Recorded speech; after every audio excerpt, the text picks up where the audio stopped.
C'était vraiment une telle joie de lire dans le message de la Maison de justice qu'on allait avoir notre maison d'adoration ici au Canada. Nous sommes parmi les premiers pays du monde à avoir cet honneur.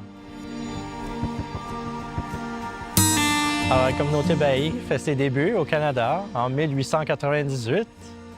Et quelques années plus tard, May Maxwell, qui est considérée comme la mère de la communauté Baha'i ici au Canada, s'établit à Montréal avec son mari, William Sutherland Maxwell, en 1902. Ensemble, ils vont établir la première communauté Baha'i du Canada.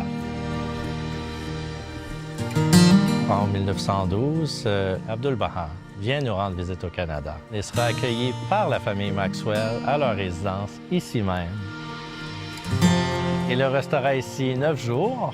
Il fera une série de discours publics sur une variété de sujets. Ça sera ici à la résidence de Maxwell, mais aussi dans des églises et des halles d'audience publique. Abdul-Baha a trouvé ici une grande joie, puis il a trouvé que les cœurs étaient extrêmement réceptifs. Il a formulé l'espoir, en fait, que Montréal sera si animé avec une grande effervescence et que toute cette énergie pourra se répandre de l'Est jusqu'à l'Ouest à travers la communauté canadienne. Et puis aujourd'hui, effectivement, la communauté Baha'i canadienne est vraiment d'un océan à l'autre.